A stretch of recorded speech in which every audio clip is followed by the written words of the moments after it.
Hello, everybody. Welcome to this week's edition of Inside the Trojans Huddle from WeAreSC.com. We have the full crew, all four guys. Trojans are 2-0. That's good. We knew they'd be 2-0, but it's still good. Okay, guys, let's do a recap of Georgia Southern, the glorious return of Clay Helton to the Coliseum, like MacArthur returning to the Philippines. Especially because MacArthur lost a lot in the Philippines when he left the first time, so it's almost identical. Are we going to start with the good news or the bad news? We're going to start with the bad news, guys, because that's what kind of person I am. Okay, last week I said on this show that I was underwhelmed by USC's defensive line performance, that they made some plays, but I expected more physical dominance against an opponent of that caliber. We've seen it 2 weeks in a row now, guys. It's not that Georgia Southern consistently gashed USC's defense. They didn't. The numbers that USC gave up, especially if you get rid of the 50-something yards that the guy had against third stringers and walk-ons at the end, are perfectly acceptable numbers. In fact, if they did that against Minnesota, we'd be thrilled. But it wasn't Minnesota. So this is what I want to start with. And Mark, I think that you're the one that pushed back on me the most on this, so I want to get your thoughts first. Were you disappointed in the front seven Saturday? I was disappointed with the fact that they were sloppy. How many hands in the face penalties did they get called for? It 3? seemed like 12, but it was probably more like 4. Right. So it was a lack of discipline, I guess. So to your point, were they impressive in game one? If we're just looking at the stats, yes. I mean, first game out of the box, you had the 13 and a half TFLs, you had the 5 sacks. They were getting pressure on the quarterback with just rushing 4 guys. There was a little bit of a drop off against Georgia Southern, and compounded with that drop off, you had the sloppy play. And again, when you need 33 rushes to get 142 yards on the ground, and I think you set it up perfectly. You had 50 of that or whatever came late in the game against the backups. I'm just trying to take everything with a grain of salt. Did they look dominant? No. Do they need to improve? Absolutely. So that was why I asked Lincoln Riley the question after the first game in the press conference. You guys won 73-13. How do you keep this team grounded? Well, film after Georgia Southern is probably going to be pretty humbling. Yeah, and look, the reality is that if you ask the coaches and players today, they would also tell you that they're somewhat disappointed with their play. It wasn't there were some missed assignments, there was some sloppy penalties. So I don't think that we're going crazy if we suggest that it wasn't the greatest performance and they could have done better. The bigger question, Greg, is do we need to be worried? Look, there were some good things. Anthony Lucas got his first 2 sacks of the season. There were individual plays where USC's defensive line did, in fact, blow up the guy in front of them, right? That happened. But we're going to play better offenses. Maybe not this week. We'll talk about that in a minute. But just about every week thereafter. Maybe not with UCLA. I don't know. The Bruins might belong in Georgia Southern's conference. But, Mark, you want to say something, so go ahead and say it. I was just going to ask, as you're prefacing, you're setting Greg up for his question and answer, how much of a lot of rotating, play a role in this?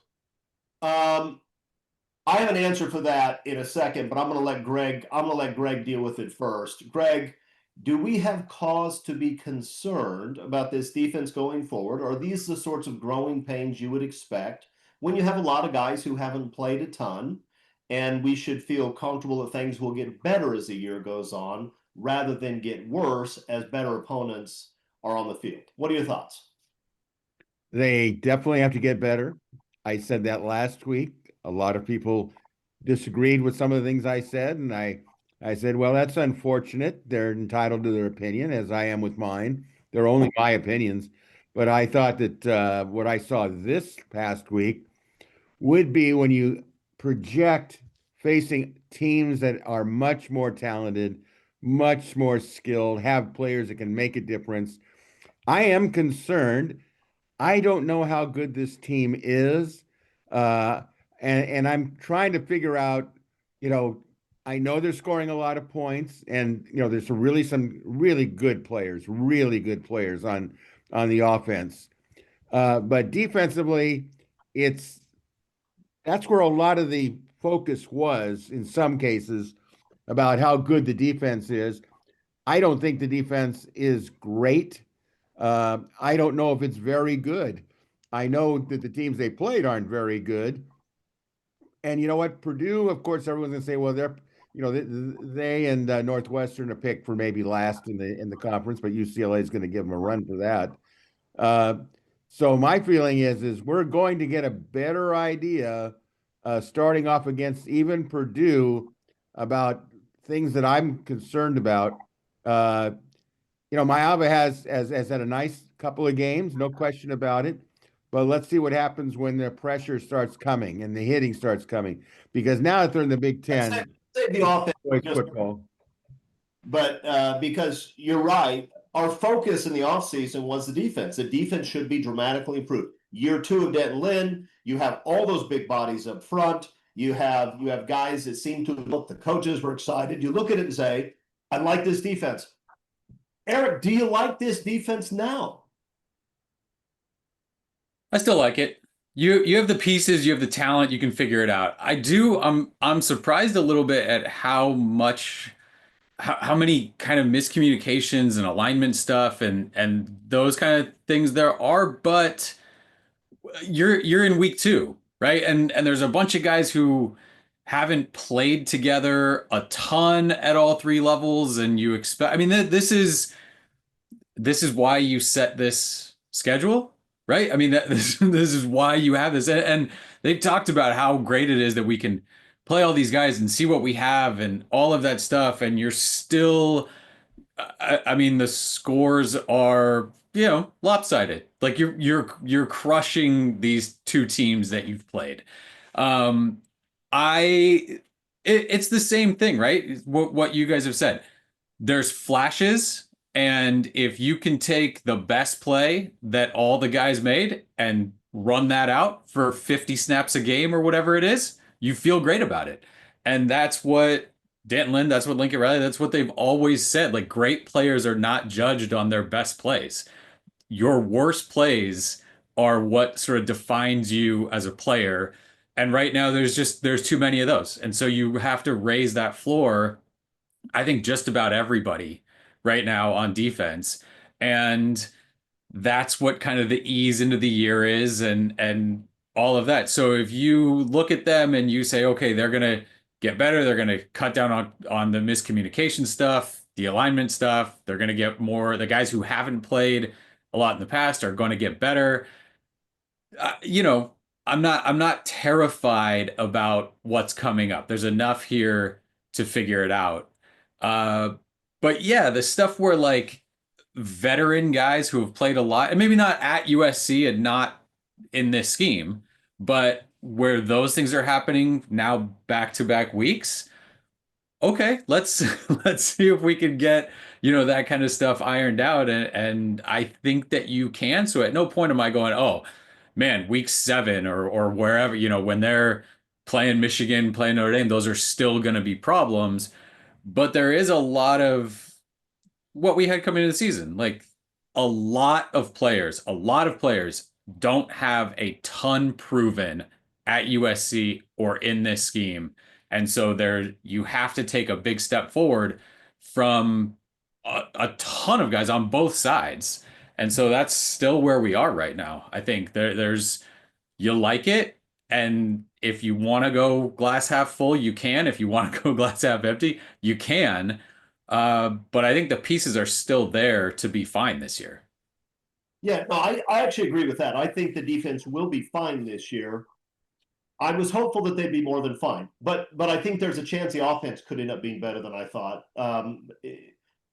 Mark, to answer your question, when you're rotating players in and out, you're far more likely to have miscommunications. You're far more likely to have guys lined up in the wrong spot, right? And there were a couple of running plays Saturday where I thought there were misalignment issues on the defensive front. And plays where like nobody is near either a gap, and they run right up the middle.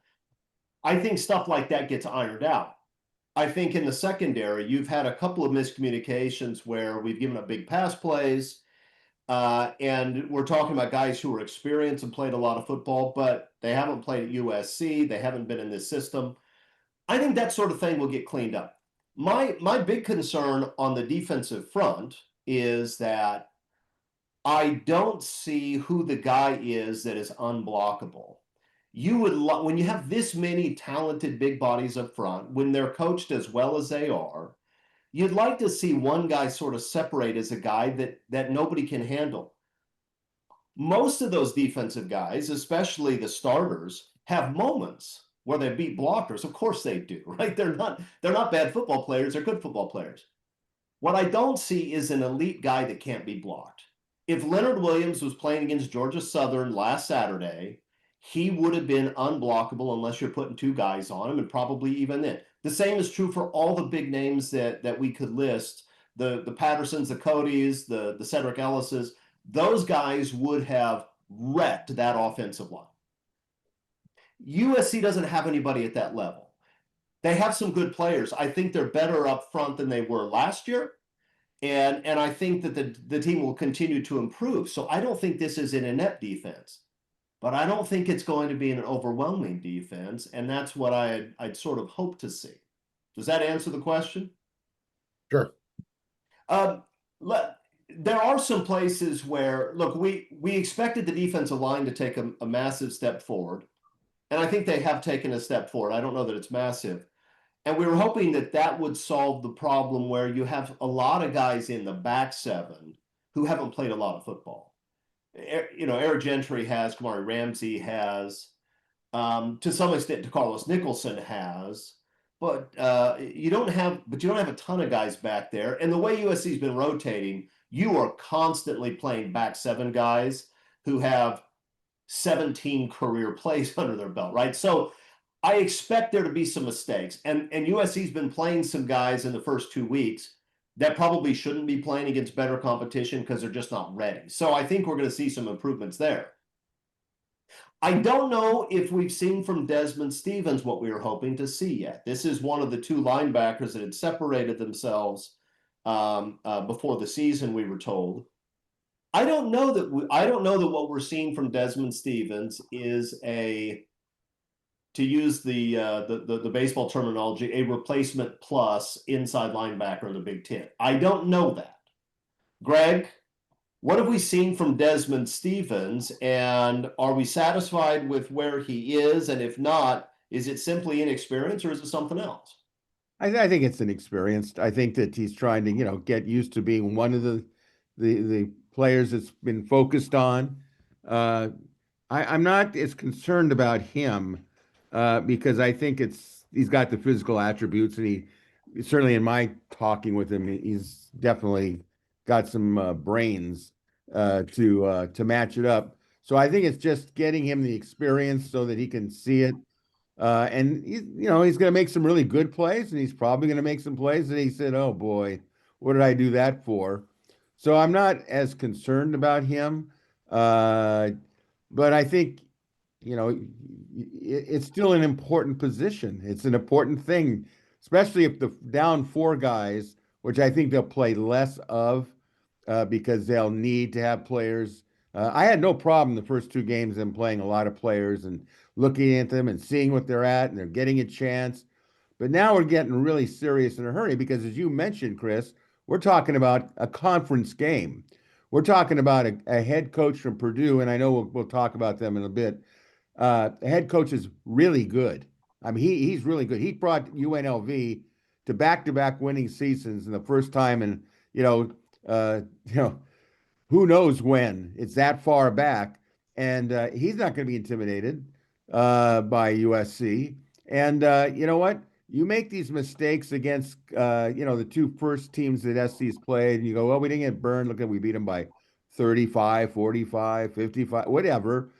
But when you start playing better teams, it changes your mentality. I want to see the mentality of Desmond Stevens. I want to see the mentality on defense of, we are killers and we are going to go out there and destroy people.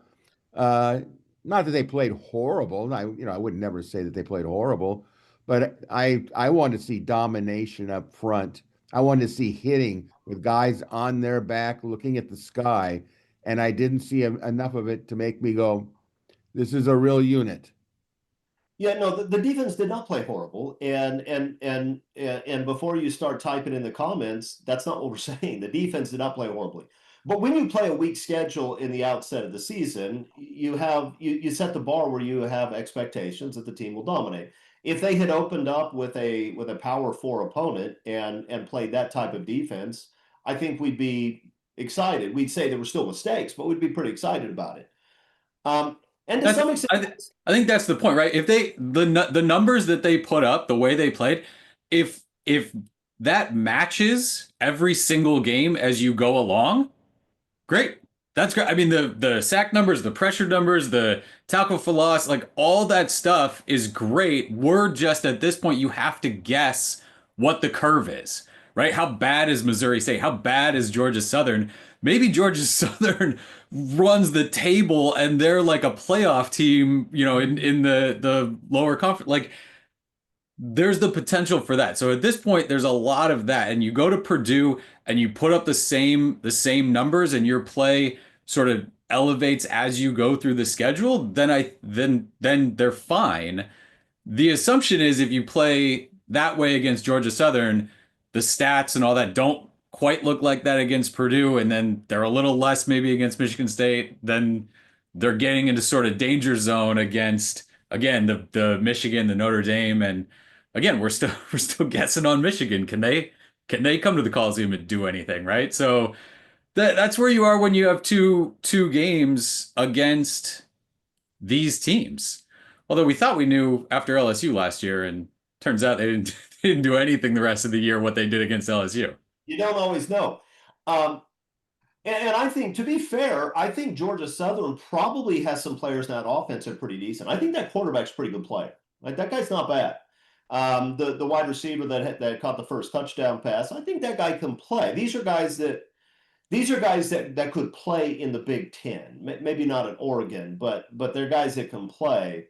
And if we're being honest, the Big Ten has some pretty crappy offenses this year. I mean, a lot of those teams have bad offenses, inexperienced quarterbacks. They don't run the ball particularly well. So, it's not like USC is playing that schedule from a couple of years ago in the Pac-12, where every week you're playing against a future NFL quarterback. That's not what they're looking at in the future. But they are looking against much better teams who are probably going to be able to hold USC's offense in check occasionally, which the first two opponents had no prayer of doing. Mark, I go back to the first touchdown that Georgia Southern scored. I mean, USC's defense got the stop on the 3rd and 6, but Cam Fountain jumped offside. It's now 3rd and 1, and I think USC overthought the situation. They are probably anticipating they got 2 downs to make 1 yard, and they were thinking a run is coming. And all of a sudden, that first play is that guy is streaking, on the what was a slot fade to the corner back of the end zone, outrunning, was it Bishop Fitzgerald? So the interesting thing was that Fitzgerald wasn't in a terrible position on the play. He never got his head around, and usually when that happens, because a corner isn't comfortable that he's in a good enough spot. When you turn your head, you lose a step, and so he may have been afraid he couldn't keep up with him turning his head, but I don't think he was fooled. He played the play, and he just got beat by a really good throw and a really good catch. That'll happen sometimes. In the secondary, though, guys, we knew there was some inexperience back there. We figured the safeties were going to be pretty solid, and at least in week 1, the safeties were at least that, probably more. I don't know about week 2. Corner was always the spot where we didn't know, and then you have Chase and Johnson get hurt. You have Prophet Brown get hurt. So the guys you're expecting will be out there aren't out there, and now they're playing. They're getting a lot of snaps to guys who, Marcellus Williams and guys like that just haven't played very much. Are we concerned about the secondary, or do we look at it and say, some youth, some inexperience. There's enough talented bodies that coaches like Trovon Reed and Doug Belk and Danton Lynn will figure it out. Eric? I'm going to the latter. I mean, there was a right since Chasen Johnson's gotten to USC, it's been okay. When does he get into the starting lineup? This was the first time you got to see him even a little bit. He's coming off that injury. Lincoln Riley said a bit of a snap count there, and so he'll continue to progress. And I think that you're eventually probably going to see him there with DeCarlos Nicholson, who DeCarlos Nicholson had a great game. I mean, a great game. That's a really impressive interception, tackle well in the right spot. Like he was never a guy where you thought, "Whoa, what's he doing out there?" He's come a long way at corner, I think, since from the time where he got to USC. So if those are your two guys, I think you saw enough from, or at least I saw enough from Braylon Conley to think, okay, he's probably ready to contribute right now. What's interesting to me, Kamari Ramsey has been like the plays he's made have been good, but putting him at nickel, he hasn't been quite as involved maybe. And maybe that right offenses could say, hey, not that side. Like we're gonna go away from him. I think the way he gets used going forward will be interesting, but right now at nickel, you're down. I mean, Kamari Ramsey might be your number one option there. If you love what Bishop's doing and you love what Christian Pierce is doing, like having all three of those guys on the field at the same time, I wouldn't argue against that being your best look.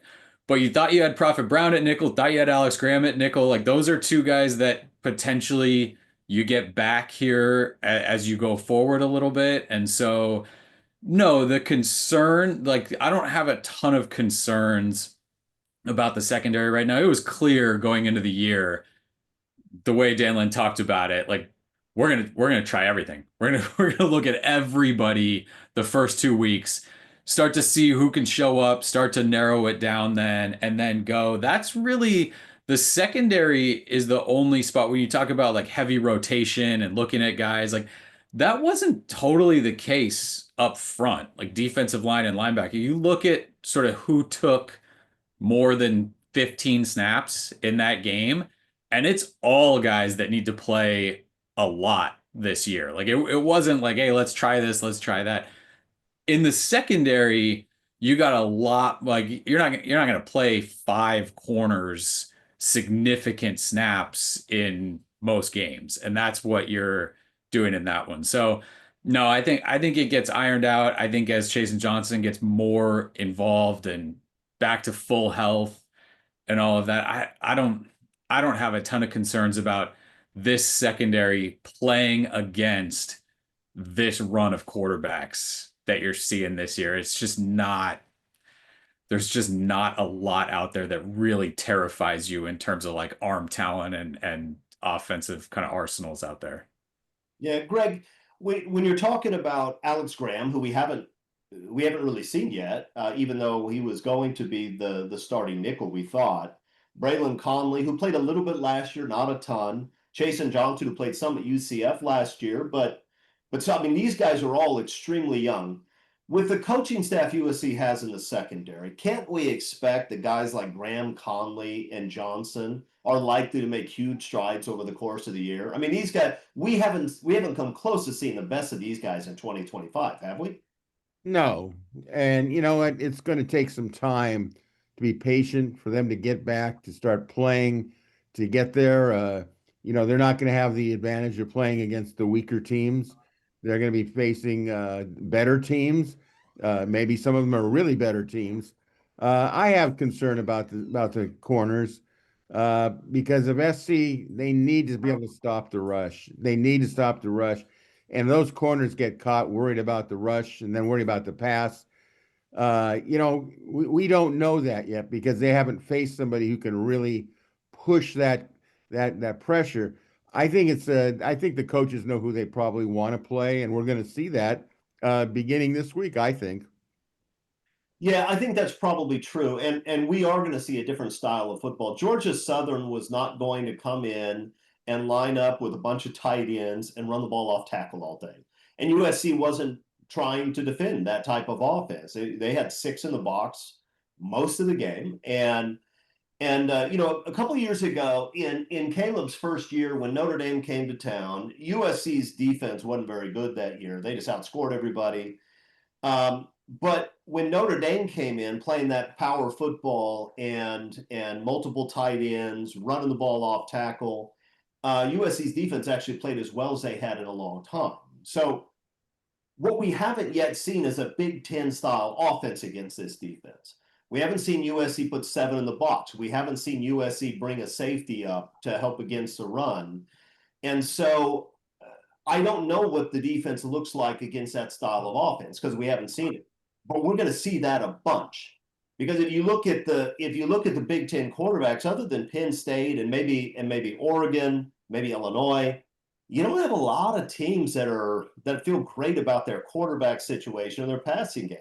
You have teams like Iowa who thought they had a great situation, and that guy threw for about 45 yards a game. So I mean, you have a lot of Big Ten teams that are going to play a completely different style of offense than what you saw from Georgia Southern. How does USC look against that when they have essentially 5 lineman sets, which I think we're going to see a bunch of? I don't know. It's hard to say. Eric, you were right to call out to Carlos Nicholson. He appears to have improved tremendously. Mark, that was a heck of a pick, was it not? And what do you take of DeCarlos so far? That's a guy who played some last year. I think more was expected of him last year. It didn't really happen. Does he look like a different guy to you? Without a doubt. He's just playing with a lot more confidence. You can see it in the way he's handling himself out there. Last year when you watched him play, he wasn't necessarily in bad position. He just didn't trust his instincts. He didn't trust his technique. I'm not sure what Trovon Reed has done, between last year and what we're seeing from DeCarlos now, but I mean, you can just see there's that little bit of a difference where he's making plays. He's getting in there on run support. He's tackling well. And on that interception, he just read it perfectly. He made a perfect break on the ball. And it actually looks like he took it away from the safety, or was that Devin Stevens? It was Stevens, who was also in fantastic position on the right. Yeah. So you want ball hawks back there, and if that's what you're going to get from DeCarlos Nicholson, he's definitely going to help out the front 4. Yeah. All right. So let's wrap up the defense with this. I'm going to make a statement. You guys tell me whether you agree or disagree. USC's defense is a work in progress. They are not as far along up front as we expected them to be, but there are enough pieces in place that there's still good reason to be optimistic this will turn into a quality defense that can win a lot of games. That's my thesis. Eric McKinney, yes or no? Yeah. I think that's where I am after 2 games. Mark? Yes. Greg? Sort of. I knew I could count on Greg. Go ahead. No, I don't think they're as physical as I think they should be. Okay. And part of it is there seems to be this eluding thing that SC is not a physical football team yet. And I think that I need to see a physical football team, not only on defense, but along the offensive line as well. But more has been focused on the defense and the front players. I need to see players getting moved around and not being held for blocks longer than they should be. And we're going to see. I mean, there's the coaching doesn't. I have no problem with the coaching, none. But you know what? You still have to coach the players you recruited. And to me, when you build up players, which is I understand why they do it, but you still got to prove it. And I think that this defense has to prove it up front because it'll affect the linebackers. It'll affect the secondary. And I don't know. I think the quarterbacking situation is not as dire that SC is going to face. I think there's good quarterbacks out there. They're doing what they're supposed to do. Could they play better, the guys that they're going to face? Yeah, I'm sure they will. But you know what? We're still very early in the season. And a lot of these guys, they're going to get their feet wet. I mean, Oregon comes and plays SC at the end of the season. Notre Dame is in the middle of the season. So, they're going to get better because they wouldn't be there if they weren't good players to begin with. Yeah, no, that's absolutely true. The Big Ten does not have a ton of future NFL quarterbacks this year, I don't think, but there are enough guys out there that can play, and if some of these Big Ten offensive lines have success running the ball, that opens up play action, and just about any quarterback can do damage. All right, let's turn over the other side of the ball. Again, we're grading on a curve because Georgia Southern, while I think they have I think there's some offensive talent at Georgia Southern. I think they're going to have some good offensive games this year. That defense is bad. The first two defenses have been completely unable to do anything against USC's offense. That being said, Mark, when you put up 750 something yards on offense, I don't care who you're playing. That's impressive, isn't it? 755 to be exact. Yes, it's very impressive. Look, we've all wanted Lincoln Riley's play calling to be balanced. 33 runs, 30 passes. That's the type of balance you're looking for. Greg talked about being physical. You can be physical and still, be considered a finesse team. Jacoby Lane with that touchdown with one hand, that was a physical play. You see it with the running game. The offensive line. You've got Justin Taulanu, doing decleaters out there. Unfortunately, he doesn't know how to run 3 steps after you do that. He got caught up in this excitement, kind of tripped himself up. But they've shown that they can play physical. Mekhi Lemon, are you going to say he's not a physical player? I think you'd probably get a strong argument from everybody. Yeah, absolutely. So offensively, I've liked what I've seen so far. Jade Mayaba, he's maintained that neutral mindset. He's played 2 games in a row without throwing an interception. And I actually wrote about that. That's really the key. USC can make mistakes on offense. They don't have to be perfect, but if they don't turn the ball over, I don't know if there's another team out there in the Big Ten, maybe Ohio State, possibly Penn State, maybe Oregon. Those are your top 3 programs there that can stay with USC offensively. I mean, can Purdue do that? The answer is no. But okay, let's get through the easy stuff. Sure. Jacoby Lane can do some very unusual things with the football in the air, right? He's got a huge catch radius. He can pull balls out of the sky. In the red zone and on 50-50 balls, he is a problem for everybody. Everybody. Mekhi Lemon is a problem for everybody. I don't care who it is. Mekhi Lemon is a future 12-year NFL player and NFL starter. He has surprisingly good speed. He's quick out of his cuts. He's very physical. He catches the ball. Mekhi Lemon is a superstar. Wayman Jordan is a stud.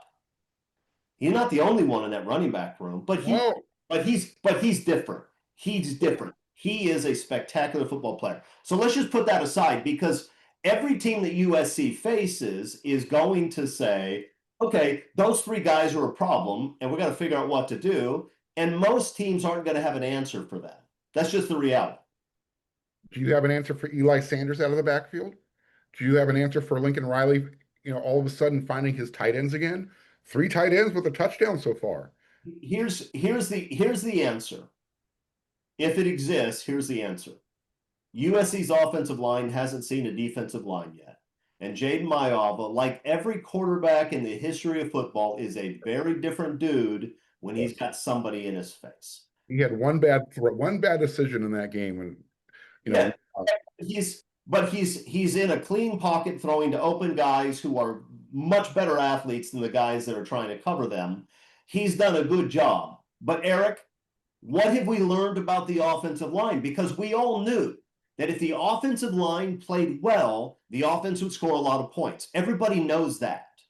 What have we learned about the offensive line? Look, we said going into this year, you were not going to figure out the ceiling of anybody in the first 2 games. You were going to get a sense of, is this bad, right? Is this bad? And through 2 games for the offensive line, no, it's not. Like, they've played they've played very, very well against the teams they've gone up against. I don't know that still at this point I'm willing to say, yeah, they can negate, Michigan's edge rushers, or they can, overpower Iowa's interior line, that sort of stuff.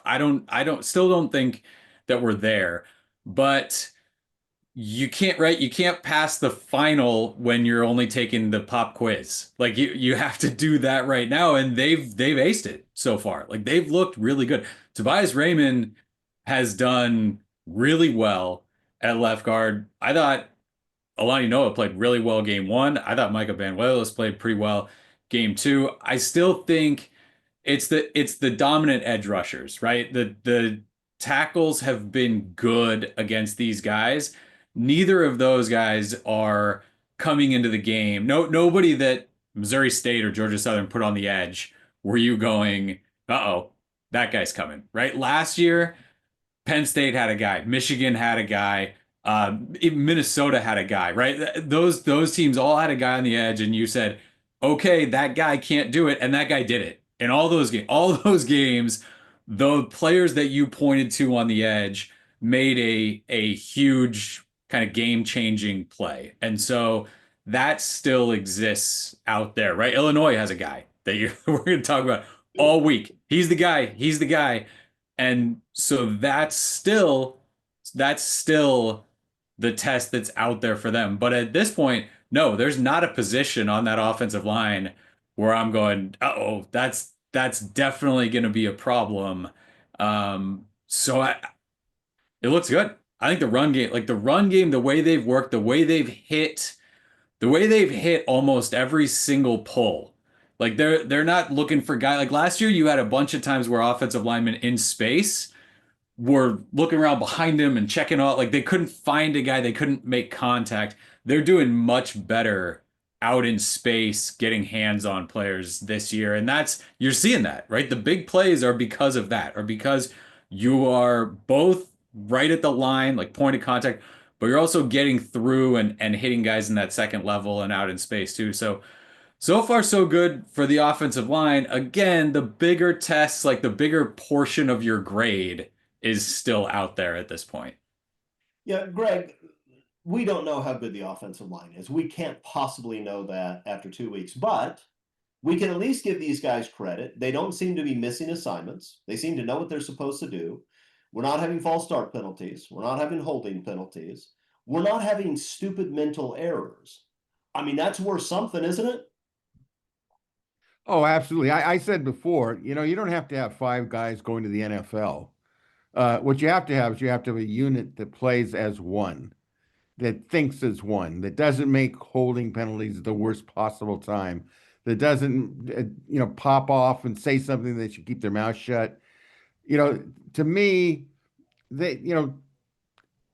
I think we'll find out when they face the Big Ten style. I was watching Illinois, and that was perfect for me to watch because I said, now how does SC match up? And what Illinois basically says is, we're going to get to the middle of the ring if it was a boxing match, and we are going to slug it out. And you're going to have to prove to me that you can hang in there, because they kept doing it even when they were having being challenged at the time early in the game. And then I came in with Illinois going, if SC gets caught in the situation where they're slugging it out, we're going to see a lot of things, both really good and probably really bad. And we're going to see which way it sides, because they're going to get tested in that game. Believe me. Yeah, no, that's absolutely right. It's like a star boxer coming up, knocking everybody out. You can tell he has talent. USC has some guys on that offensive line that have the talent to play. They're big and they can move a little bit. They're like the boxer coming up through the ranks, knocking out everybody they face. You don't know though until you get in the ring with a real contender what they're actually made of. So we don't know yet. But what we can say is we don't see a bunch of red flags in games where you shouldn't see red flags. So that's good, because it could very easily look. USC's had some teams in the last 10, 15 years playing against bottom feeder programs where where you have defensive line coming through and hitting guys in the backfield 3 yards deep, right? That's happened. It's not happening right now. So that's at least good. Mark, let's talk about the tight ends a little bit. The tight ends seem to be a little bit more involved in the passing game. And we actually see tight ends with the ball in their hands a little bit now. What do you make of that group? Kind of cool, huh? Who knew? Look, there's a lot to like. They're doing their job blocking, and they're being rewarded by getting to run some passing routes and Jaden finding them wide open. So let's just enjoy it while it's lasting, because now Lincoln Riley is actually using all 3 facets of his offense. The running game, the wide receivers are always going to be a star in his offense, and now he's displaying what the tight ends can do as well. And it's just not one. It's like I said, you've had 3 different guys score touchdowns. And, Walker Lyons finally got his first. Carson Tabaracci got his. Now let's see if we can incorporate Joey Olsen. Let's see if we can get him his first career catch before he gets his first touchdown. And then, I'd love to see Walter Matthews wearing the number 23 jersey rather than the number 90 whatever jersey, almost blocking a punt. That's all I'm going to say on that. I'd like to see him wearing the number 71 jersey, but that's an issue for another day. I think that the tight ends are interesting. We talked all offseason, right? Who's the number 3 receiver? Who's the number 3 receiver? Who's going to step up? Like, if teams start to shift, right? We're taking away Mekhi, we're taking away Jacoby. You're not going to do that. But if that's your game plan, like, those guys aren't going to beat us. The tight end group can be the number 3 receiver, and right now you're seeing like there's plays designed for them that have hit and miss, but it's clear that Lincoln Riley is sending it out there. Like, we will beat you with this group too. If you try to sit on Jacoby, Mekhi and double one of them or try to double both of them, you're gonna get hurt by this tight end group. And I think that's key to sort of set the tone for that early in the year. Yeah. Yeah, well, look, we'll see what happens when USC is playing on the road against a better opponent. The game is tight. We'll see what Lincoln Riley does with the offense then. Right now, he has all these toys, and he can do whatever he wants with them, and so they're doing a lot of things. A lot of people are getting touches. We don't know yet. What we can say is that this offense has some playmakers, like really elite guys. And Lincoln Riley is a good offensive coordinator. I know some people are going to bark at me in the comments, but put his resume up against anybody else's over the last 8-9 years, and you can't argue that point. It's a silly thing to argue. Lincoln Riley is an offensive coordinator that can get his guys in space, and he has some dudes that when you put them in space are a problem. What does that mean when you face Michigan, Illinois, Notre Dame? Nobody knows. But I can say this. Those teams' defensive coordinators aren't watching this film and saying, oh, we got these guys. They are not saying that. They are not. USC has some NFL players on that offense, and they pose a threat to everybody on the schedule. That's all we really know. Let's shift to Purdue. Now, I'm going to preface my comment because I understand USC was terrible on the road last year. Terrible. And USC last year played to the level of their competition. Playing Penn State, USC will play like a top 10 team. Play Notre Dame, USC will play like a top 10 team.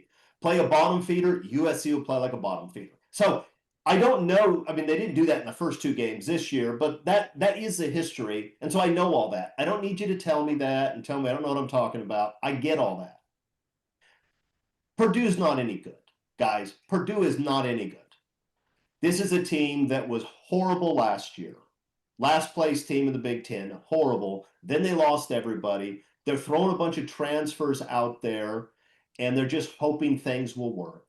They played 2 teams in their first 2 games worse than the 2 teams USC has played. Objectively, those 2 teams are worse. Go look at what they did last year. And against those 2 teams, Purdue's been okay. They've been okay. They're not lighting it up on offense against these teams. The reality is that Purdue is still one of the worst teams in the conference. Okay, so let's start with that. Greg, you're going to tell me that Purdue is still a step up from Georgia Southern. I don't know, but let's assume that they are. What should we expect from USC going on the road against a Big Ten team, even if it's not a very good Big Ten team? Well, Lincoln Riley has said that they've made some changes. Okay. They've learned from last year, and obviously when you don't win any road games, unless you want to call beating UCLA a road game, which I don't. We own that. What's that? That's the Rose Bowl. We own the Rose Bowl. We own the Rose Bowl. That's right. That's right. I think that when it all gets down to it, the first thing I want to see is, you've heard me say this before, but I'm going to say it because it's part of what I believe in. He's got to take his team to the stadium they're playing at the day before and do a walkthrough and let them see the environment before the fans are in there. Now, that sounds minimal, but it is a comfort zone thing. And I don't think they have the comfort zone when they go in. Now, you could say to me, well, Purdue is not Oregon. Okay, no argument there. But you know what?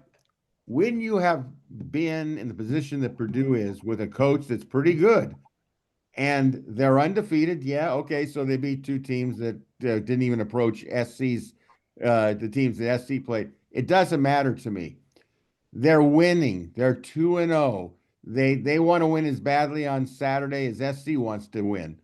So the question is how much fight is in Purdue and how much fight is in USC? And, as long as SC stays, within striking distance of Purdue thinking they can win, SC's got to take that out of them immediately, because every quarter it goes by that Purdue is in there, they'll suck it up. They'll continue to fight. And SC's got to take what you have said, and I totally agree. They're NFL players. They have wide receivers. They're NFL players. Wayman Jordan's an NFL player. Maava might be an NFL player at some level. Okay, and these guys got to do their thing. They need to get into a 2-touchdown, a 17-point lead is methodically, but as quick as they can do it, so that it just changes the complexion of the game. And we'll see how much Purdue continues to fight. And if the game is close, we're going to find out how much SC is willing to fight to the end. And I don't want anybody telling me they'll fight to the end. We don't know what they're going to do because they haven't been in this situation with this team. Yeah, look, I played on some bad football teams. And when a bad football team is playing against a team that should blast them, you spend the entire week trying to talk yourself into a belief that you can win the game, right? You tell everybody you win the game, you say you're going to win it, you try to talk yourself into it, but going in that there's that nagging doubt at the back of your mind. If USC doesn't show up early in this game the way they didn't show up early in the road last year, and all of a sudden Purdue's up 14-3 at the end of the first quarter, you got a problem on your hands, despite the fact that Purdue doesn't have anywhere near the talent on their roster that USC has. Not anywhere near it. But if USC goes out and steps on their neck on the first drive and puts it in the end zone, plays good defense, forces a 3-and-out, everybody on that Purdue team is going to be thinking, they won't say it out loud, they'll be thinking, yeah, I was afraid this was going to happen. That's the way football teams work, guys. So, and we don't know. Mark, you're Mr. Optimistic, so I'm going to give you a challenge right now. Are you ready? Tell me one thing you're worried about Saturday. One thing.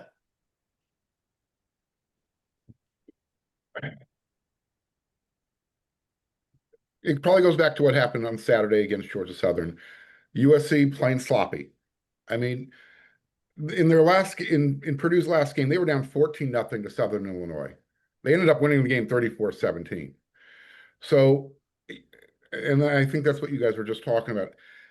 USC, Jaden Maava has to go out there, lead the team. Don't turn the ball over. If USC does not turn the ball over, and when we think back to all those losses on the road last year, USC had 14-point leads. They held leads in the fourth quarter. They held leads in the fourth quarter up till a minute left in the game. But what kept coming back to biting them was they would turn the ball over. They would have that that interception at Michigan, strange things happening at Maryland. It kept compounding. This is the game where Lincoln Riley and the team just look, we have a chance to be good. Let's just go win a road game that's not in Los Angeles. It's almost right now, it's like it's a mental thing. So yeah, if we're talking about Purdue, saying we got to talk ourselves into winning the game, yada yada yada. Look what happened with Oklahoma State when they went on the road to Oregon. They knew they had no chance, and they played like they had no chance. USC has to go into this game proving to Purdue that you don't have a chance to beat us. There's a reason why you're 21.5 point, underdogs at home. If USC gets up 14-0 on Purdue, I don't know if Purdue has enough offense, even if USC's defense isn't playing perfect, to keep up with the Trojans. Yeah, Purdue's crowd is going to be pumped, right? It's a big deal when USC comes to town, especially when they haven't been to town in a very long time. That crowd's going to be there. They're going to be loud. They're going to be into it, at least at the beginning. How long they stay into it is going to depend on what USC does in the first quarter of that game. Eric, different question for you. What do you absolutely know you will see Saturday? I think the run game, right? That's on the road. You pack your defense, you pack your run game, and I think it stands out that last year when it didn't happen in those games, those were the two things that weren't there, right? It was the defense giving up a game-winning touchdown drive in every one of them. And it was not so much the running, like the players in the run game feeling, but it was going away from that, and it was the interceptions that killed them. And maybe not just, hey, let's lean on this, let's grind this one out, and let's win. And so I think Wayman Jordan, to me, I think is going to be the key on the road this year. And it stood out so far that the coaches that USC's played have all talked about the personnel for the whole team, but offense especially is different this year than last year. And you start to look through and it's like, well, who's different? And to me, it feels like, again, they haven't specifically said it, but it feels like that running back is a problem for us. Like what he can do is different. And so I think that's one of those where when the games start to get tougher, I think they can go more and more to him, and he becomes more of a sure thing on the ground in terms of like, hey, we need a key play right here. Let's go to that instead of kind of pass all the time. Now that may be going out on a limb based on kind of what we've seen from Riley in the past, but I think there's a sense this year of like, we want to be known. We want to be that kind of team on the road that comes in and beats you up a little bit. Can they every time against the better ones? I don't know. But I think this Saturday, maybe that's what we see some of. You actually think Wayman Jordan is going to be the starter, whereas I'm looking at the greatest fourth string freshman walk-on running back in the history of college football. I think the King needs 27 carries Saturday. That's what I think. Would he rush for 500 yards if you gave him more than 5 carries? I know they haven't played good defenses, but everybody's talking about Riley is playing Dean Smith right now. He's keeping Michael Jordan on the bench.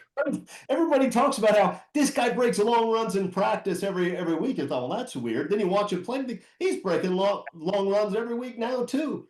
I mean, it's a great story, but that's obviously tongue in cheek. Wayman Jordan is a difference maker for that team and brings a physicality to the running game that USC really hasn't had. Even when they put the big back Brian Jackson in, it's different because what Wayman Jordan threatens to do is run through your arm tackles and go 60. So that bounce he has too. Like when he gets through the first level, and there's a couple times where there's 7 guys. There's 7 guys in a circle around him, all coming from different angles, and he's boom cut to the right on the outside, and he's got 25 more yards. Like that's not something we've seen in a little bit. And USC has had very, very, very good running backs. Like that's sort of the thing. Like with with your kids and you compliment one of them and the other ones are like, how come you're talking bad about me? It's like, no, that's not right. Woody Marks last year, unbelievable back for what he brought and all of that. Like, it's not a he's good, so that guy's bad, but it's a different level of go get us an extra 15 yards on this play and kind of make it easier on us the rest of the way on this drive. And he can do that pretty consistently so far. Now it's Big Ten stuff, and we'll see if that keeps up. But it feels like the at just the athleticism and the burst and all that, like that's going to play on the road and against some better defenses too. I feel pretty comfortable that Wayman Jordan is going to be a player against everybody. And you're right. You look, Lincoln Riley has pulled a good transfer running back every single year he's been at USC, right? All of those guys could play. All of them could. This is the best of the group, and maybe by a large margin. I'll wait to make that decision until we see him against, say, Illinois. But okay, guys, let's close with this. I want your prediction for Saturday. Give me the winner. I think I know who you'll pick. Give me a score. Mark Holcomb. 40-13. That's too close to mine. Now I have to think of a new one. Eric McKinney. I have 49-17. Greg Katz. 42-17. I was going to go 41-17. You guys are all over the place, so I'm going to go 100-2. All right, that's it. We will see you next week. That 2 is going to cause a lot of questions about the offensive line, right? I mean, how or is it a snap over the punter's head? Like we're gonna have to dive into that. We're not punting. It is a long field goal snap over the holder's head that rolls for 50 yards. Okay, guys, that's it. Good show. We'll see Saturday. Should be fun. Until then, fight on, everybody.